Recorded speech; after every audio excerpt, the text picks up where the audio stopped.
अस्सलामुअलैकुम, आप देख रहे हैं समा। मैं हूं फवाद जैदी और मैं हूं महरुख शहरियार। बुलेटिन में खुशामदीद। सबसे पहले बात बलूचिस्तान में तूफानी बारिशों से आने वाले तबाहकुन सैलाब की।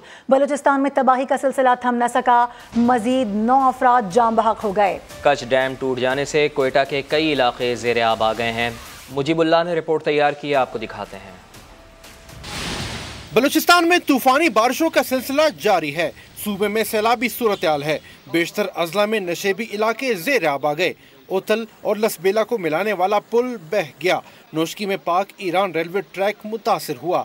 खौजदार और शादात कोट M8 कौमी शाहराह बंद है। महकमा PDMA की जारी करदा रिपोर्ट के मुताबिक 13 जून से अब तक सैलाबी रेलों में बह जाने, करंट लगने, दीवारें गिरने और छतें गिरने समेत मुख्तलिफ हादसात में 120 अफराद जाम बहक हुए। 70 अफराद जख्मी, 12,320 मकानात मुनहदम हो गए।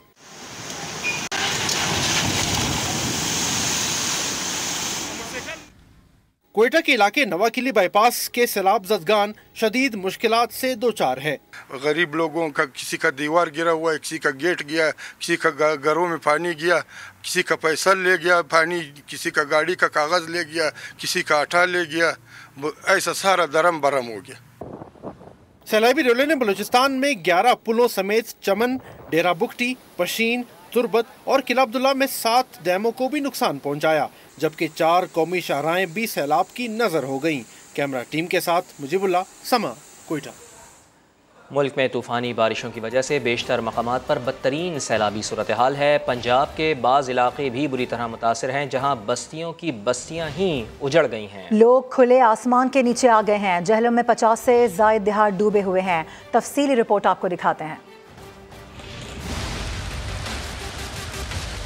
मानसून की मुसलसल मूसलाधार बारिशें और सैलाब।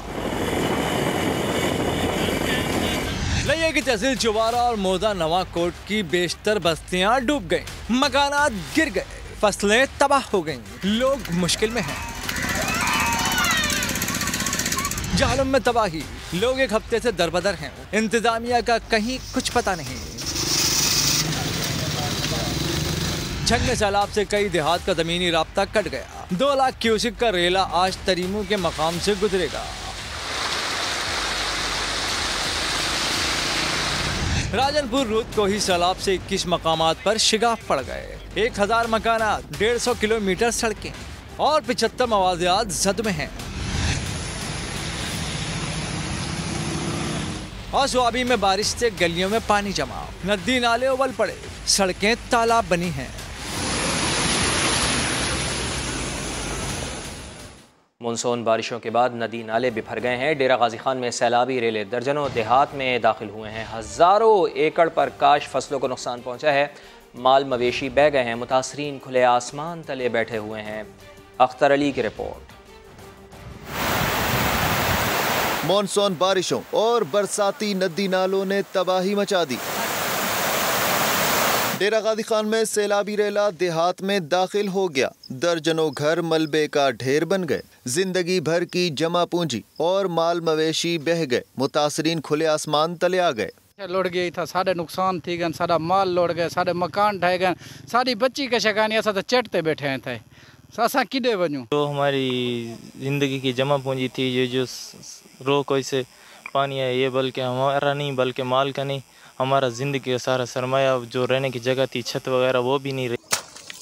सैलाब से 91 देहात और 1,75,000 एकड़ रकबा ज़ेरे आब आ गया। 87,000 से जायद आबादी मुतासिर हुई। बरसाती नदी नालों का पानी 8 कीमती जाने भी निकल गया। कुल अमवाज जो हुई हैं सिर्फ DG खान के अंदर हुई हैं 8 हुई हैं, और उनके लिए भी कंपनसेशन पैकेज हमने शुरू कर दिया है। उनके घरों के अंदर, उनकी बस्तियों के अंदर जहाँ जहाँ पे पानी उतर रहा है, वहाँ पे हमने खैमे पहुँचाना शुरू कर दिए हैं। सैलाब जदगान का कहना है हुकूमत मुतासरा इलाकों को आफतज़दा करार देकर बहाली के कामों में मदद करे तो वो एक बार फिर जिंदगी की जानिब लौट सकते हैं। अख्तर अली, समा, डेरा गाजी खान। उधर दरिया चनाब में गुजरांवाला के मकाम पर ऊंचे दर्जे का सैलाब है। पानी करीबी आबादियों में दाखिल होने की सूरत में 15 लाख एकड़ पर तैयार फसल खराब होने का खदशा है। ज़िला इंतजामिया ने कामुंकी और वजीराबाद के 146 देहात को इंतहाई हसास करार दे दिया है। इसी हवाले से मजीद बता रहे हैं मोहसिन खालिद।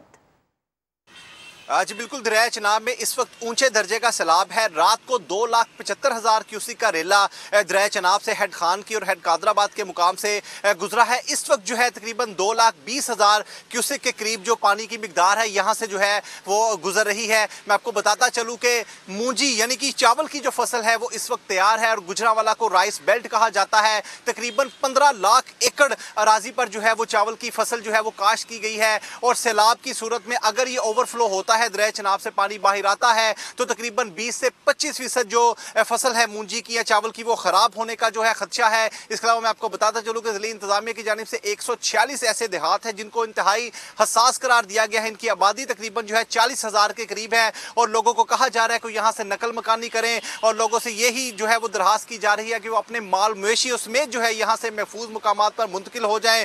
दूसरी जानिब मैं आपको बताता चलूँ कि 22 जो है फ्लड रिलीफ सेंटर जो है यहाँ पे कायम किए गए हैं गुजरांवाला जिला में। इसके अलावा 8 हेलीपैड्स भी बनाए गए हैं ताकि अगर सूरत हाल जो है वो ज़्यादा गंभीर होती है, पानी ज़्यादा जो है वो आबादियों में जाता है तो लोगों को यहाँ से महफूज मुकामात पर जो है वो मुंतकिल किया जाए। जी बहुत शुक्रिया आपका मोहसिन, आप हमें आगाह कर रहे थे। दरियाए काबुल में दूसरा बड़ा गैर मामूली सैलाबी रेला पहुँच गया है। 3,75,000 क्यूसिक रेले का रुख कालाबाग मियांवाली बैराज की तरफ है।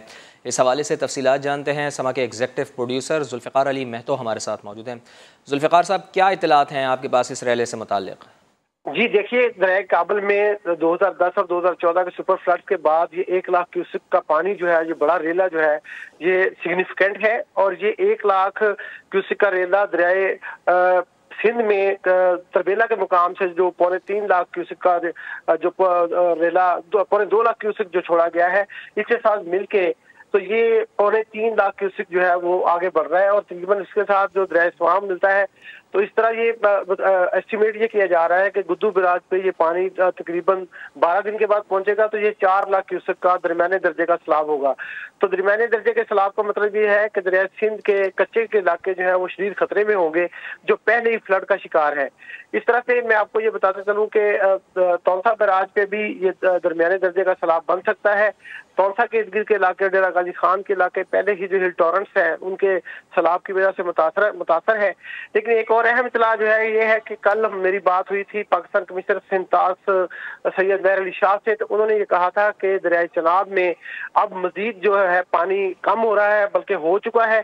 तो अगर पानी बारिशें जम्मू में ज्यादा हुई, जम्मू के इलाके में, तो फिर ये पानी चनाब में दोबारा किसी और रेले की पेशगोई की जा सकती है। लेकिन बहरहाल फिलहाल जो है वो मराला के मुकाम से पानी गिर रहा है। जी बहुत शुक्रिया आपका। अफसोसनाक खबर यह भी है कि दरिया सिंध में नामालूम लाशें मिलने का सिलसिला तेज़ हो गया है। सक्खर बैराज के मुख्तलिफ दरवाज़ों से खातून समेत मजीद 7 लाशें मिली हैं। 3 रोज़ के दौरान 16 लाशें मिल चुकी हैं जिनकी शनाख्त नहीं हो सकी। तफसीलात बताएंगे साहिल जोगी। जी देखिए, सक्खर बिराज से लाशें मिलने वाला जो सिलसिला है वो थम न सका है। आज सुबह भी सक्खर बिराज से मजीद एक खातून समेत 7 लाशें बरामद हुई है। पिछले 3 रोज़ के अंदर जो है 4 खवातीन समेत यहाँ पर से जो है 16 लाशें बरामद हुई है। बताता चलूँ कि 2 हफ्ते के अंदर सक्खर बिराज से मिलने वाली लाशों की तादाद जो है अब 23 हो गई है और इस हवाले से इंतजामिया की जानिब से सिर्फ और सिर्फ 10 लाशें निकाल ली गई है, जबकि 13 लाशें अभी तक जो है सक्खर बिराज के मुख्तलिफ दरवाज़ों में फंसी हुई है। हमारी बात हुई है SSP सक्खर सिंगार मलक से, तो उनका ये कहना है कि रात गए देर तक यहाँ पे रेस्क्यू ऑपरेशन जारी था। जो कल 5 लाशें यहाँ पे फंसी थी तो उनमें से 3 लाशें निकाल ली गई थी, लेकिन अंधेरे के बाद ऑपरेशन रोक दिया गया था। अब दोबारा जो है दिन में ऑपरेशन शुरू किया जाएगा, लेकिन अभी तक यहाँ से ऑपरेशन शुरू नहीं किया जा सका है। पुलिस का ये भी कहना है कि जैसे पानी का दबाव बढ़ा है तो लाशें पीछे से आ रही है और कोई भी लाश अभी तक जो है शनाख्त में नहीं आई है और तमाम जो लाशें जो निकाली गई थी वो जो है ईदी के हवाले कर दी गई है और ईदी ने वो कब्रिस्तान नवागोट वहाँ पे उनको जो है सुपर्द खाक कर दिया है। और इस हवाले से मैं बताता चलूँ कि जैसे लाशें मिल रही है तो सक्खर शहर में जो खौफ की फिजा है वो कायम हो गई है। जी बहुत शुक्रिया आपका। वज़ीर आज़म का सैलाब ज़दा इलाकों का दौरा एक बार फिर मुलतवी। वज़ीर आज़म ने सिंध, बलूचिस्तान और पंजाब के मुतासरा इलाकों का दौरा करना था। मौसम की शदीद ख़राबी के सबब वज़ीर आज़म की बलूचिस्तान रवानगी मौखर हुई है। मौसम बेहतर होते ही वज़ीर आज़म मुतासरा इलाकों का दौरा करेंगे। आपको बताएं कि वज़ीर आज़म का सैलाब ज़दा इलाकों का दौरा एक बार फिर मुलतवी कर दिया गया है। वज़ीर आज़म ने सिंध, बलूचिस्तान और पंजाब के मुतासरा इलाकों का दौरा करना था, लेकिन मौसम की शदीद ख़राबी के सबब वज़ीर आज़म की बलूचिस्तान रवानगी मौखर हुई है। मौसम जैसे ही बेहतर होगा वज़ीर आज़म मुतासरा इलाकों का दौरा करेंगे। और बारिशों के बुरे असरात कराची पर भी पड़े हैं। आपको बताएं कि बारिशों के बाद कराची की सड़कें खंडरात का मंजर पेश कर रही हैं। जगह जगह गड्ढों के बायस गाड़ियों का गुजरना मुश्किल हो गया है। इसी हवाले से मजीद बता रहे हैं मोहम्मद अली हफीज़।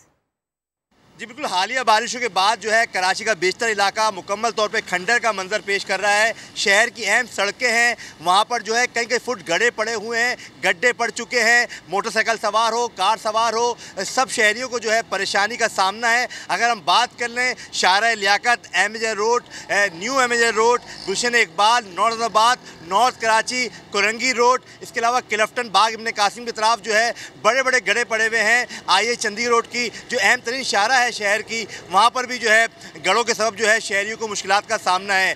बारिश के बाद बहुत तबाही जो है वो देखने में आ रही है। लगता यही है कि अब जो है सरकार को, मुतालिका इदारों को, बल्दियाती इदारों को बहुत काम करना पड़ेगा। मुकम्मल तौर पर जो है शहर की अहम सड़कें जो है इस वक्त जो है तबाहाल हैं। इंतज़ामिया जो है बड़े बड़े दावे कर रही है, लेकिन अब देखना ये है कि कितने रोज़ लगते हैं ये सड़कें सही होंगी, कितने दिन लगते हैं, कितने महीने लगते हैं। शहरी जो है मुतालबा कर रहे हैं अरबाब इख्तियार से, बल्दियाती इदारों से, जो सड़कें तबाहाल हो चुकी हैं उनको मुकम्मल तौर पर मुरम्मत का काम का आगाज़ किया जाए और नई सड़कें डाली जाएँ। जी बहुत शुक्रिया आपका अली हफीज़। कराची में पहले से टूटी फूटी सड़कें शहर में जारी बारिशों के बाइस ख़तरनाक हो गई हैं। तिब्बी माहिरीन ने कराची की सड़कों को मोटरसाइकिल सवारों के लिए ख़तरा करार दे दिया है। मारूफ डॉक्टर सालेहा ने समा से गुफ्तगू में कहा है कि गड्ढों की वजह से मोटरसाइकिल सवार कमर दर्द के दायमी मरीज़ बन रहे हैं।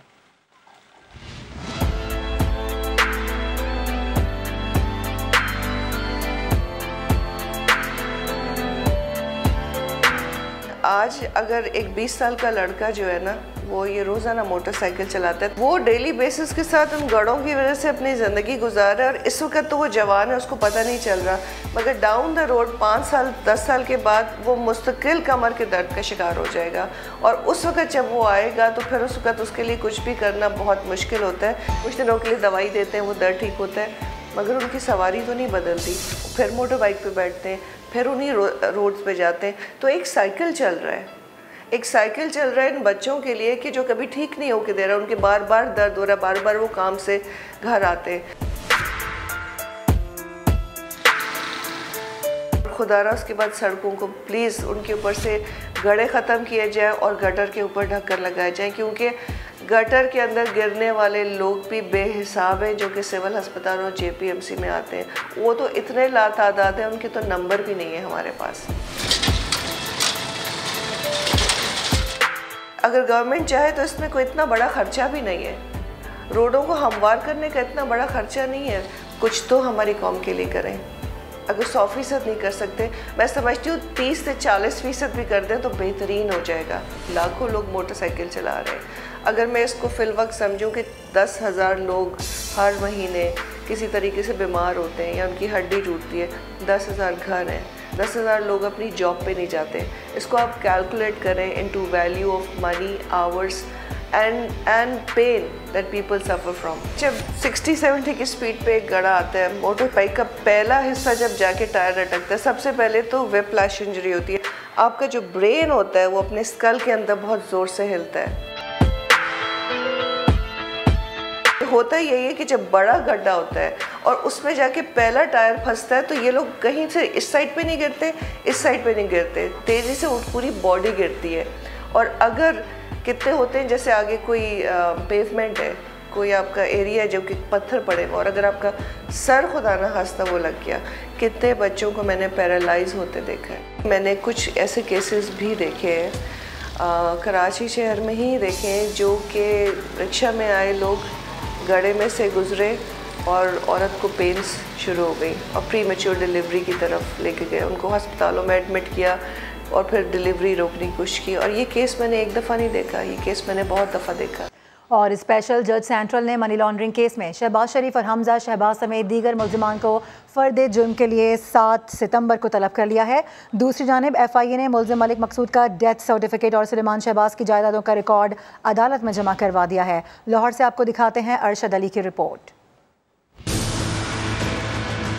मनी लॉन्ड्रिंग केस की समाअत के दौरान शहबाज शरीफ और हमजा शहबाज ने 1 रोज के लिए हाजिरी माफी की दरख्वास्त दायर की। दरख्वास्त में मौक़िफ़ इख्तियार किया गया है कि वज़ीर आज़म शहबाज शरीफ मौसम की खराबी के बायस इस्लामाबाद से लाहौर नहीं पहुँच सके, जबकि हमजा शहबाज कमर की तकलीफ के बायस पेश नहीं हो सकते। अदालत ने दोनों की हाजिरी माफी की दरख्वास्त को मंजूर कर लिया। FIA प्रोसिक्यूटर ने शहबाज शरीफ के साहबजादे सलमान शहबाज की जायदादों का रिकॉर्ड और मुलजिम मलक मकसूद मरहूम का नादरा से जारी करदा डेथ सर्टिफिकेट भी अदालत में जमा करवाया। अदालत ने शहबाज शरीफ और हमजा शहबाज को फर्द जुर्म आयद करने के लिए 7 सितंबर के रोज तलब कर लिया है और तमाम मुलजिमान को आइंदा हाजिरी यकीनी बनाने की हिदायत भी की है। कैमरामैन खावर महमूद के साथ अरशद अली, समा, लाहौर।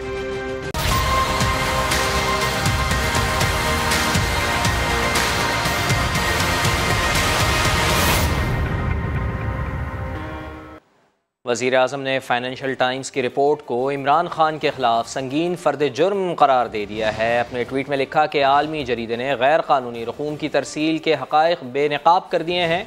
हक़ाइक़ सबूत हैं कि इमरान नियाज़ी झूठ, तज़ादात और मुनाफ़िक़त का पैकर है। वज़ीर आज़म ने एक और ट्वीट में कहा कि इमरान खान इल्ज़ामात पर मबनी आर्टिकल शाया करने पर फाइनेंशियल टाइम्स के खिलाफ हतके इज़्ज़त का मुकदमा दायर करें।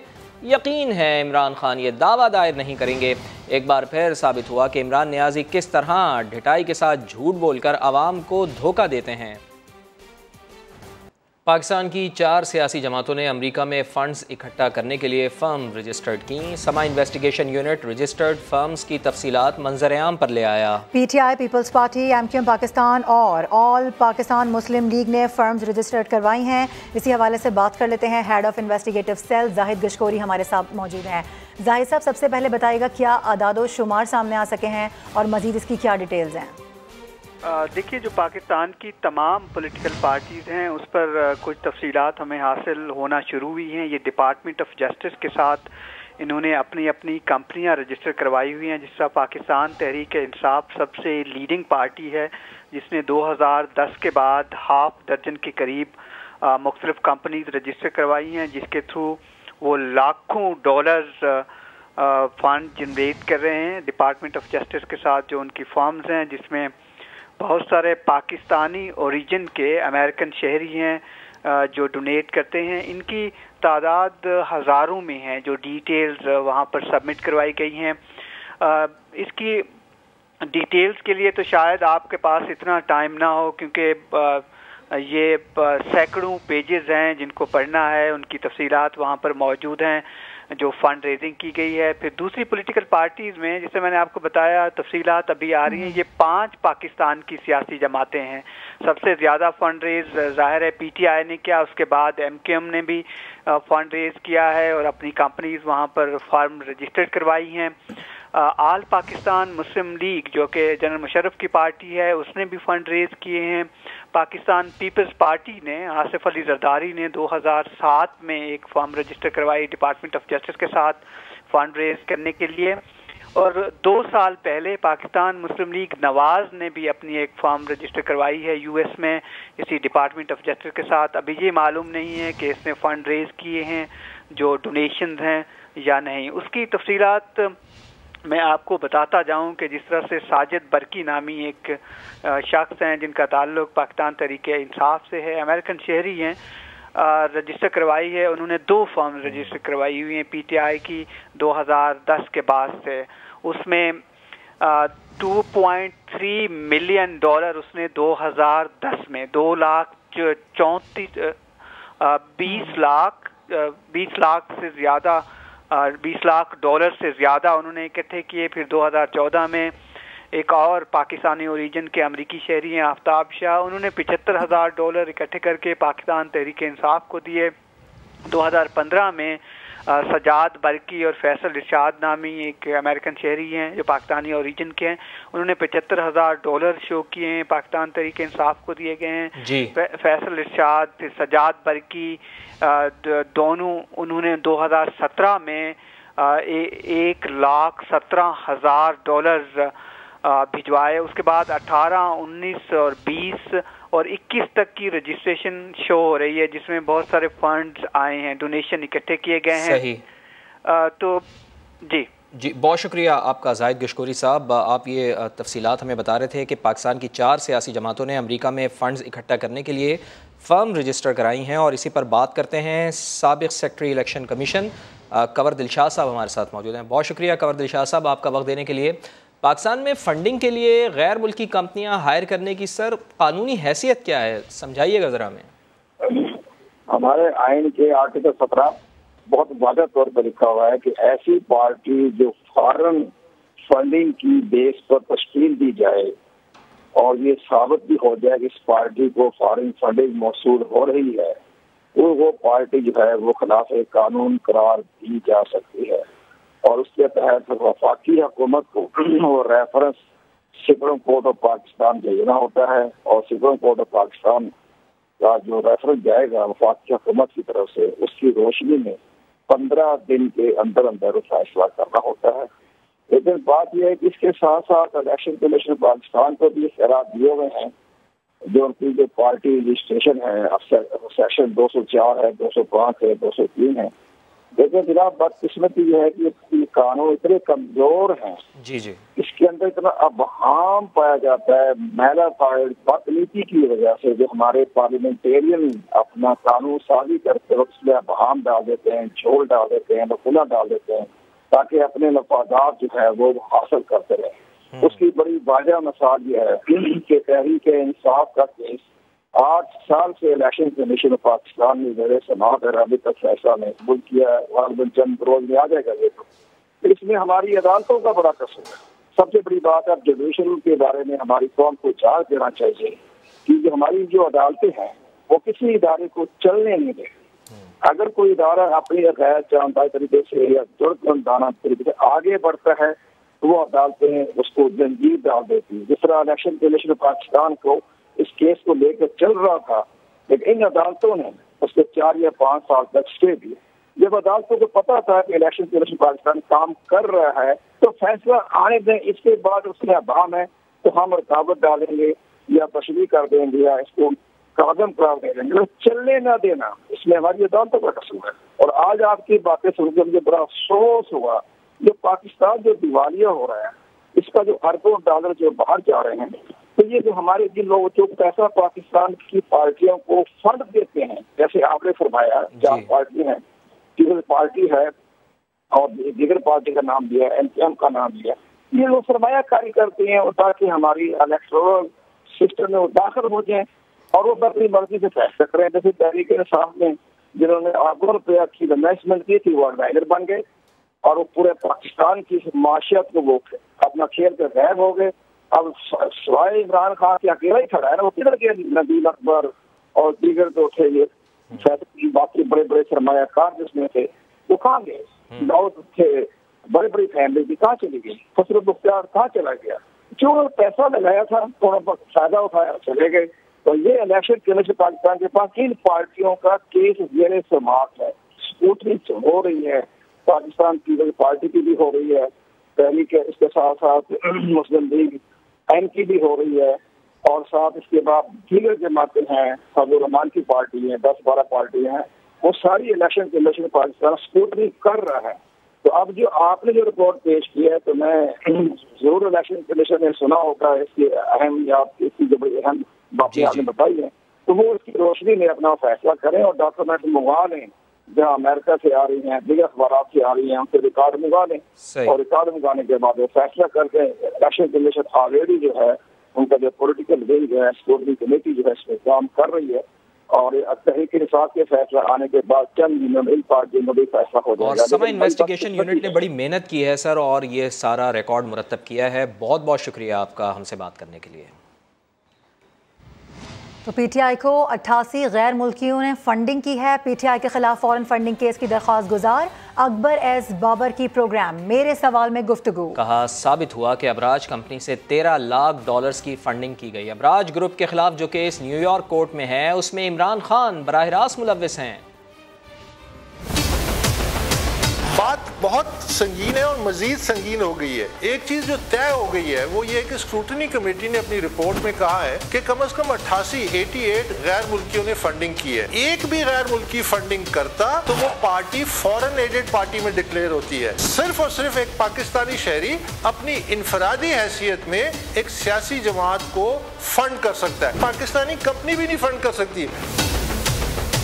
जो आज की स्टोरी है जो मजीद तशवीशनाक है वो ये है, साबित हुआ है 1.3 मिलियन डॉलर्स वो अबराज की कंपनी के जरिए फंड हुए हैं। ये कहते हैं पाकिस्तानियों से जमा किया। फिर एक अरब शेख हैं, उन्होंने 2 मिलियन डॉलर किए, जिसमें से एक पोर्शन वूटन के जरिए पीटीआई में है, दूसरा इंसाफ ट्रस्ट के जरिए है।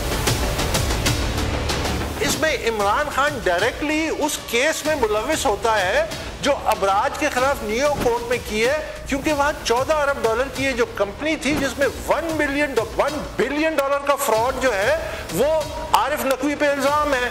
उनकी एक्सट्रेडिशन जब होगी तो वो तो एक एक पैसे का हिसाब लेंगे। पैसा जो अबराज का था ये किसी सियासी जमात की फंडिंग के लिए तो नहीं था। तो जब ये सियासी जमात और वो भी पाकिस्तानी सियासी जमात को फंड करने में इस्तेमाल हुआ तो वो उससे पूछताछ करेंगे। पार्क व्यू सिटी लाहौर में ओवरसीज़ ब्लॉक की बैलेटिंग के लिए पुरवकार तकरीब हुई। CEO park view city Shoaib Siddiqui ने बतौर मेहमान खुसूसी शिरकत की। फहद भट्टी की रिपोर्ट।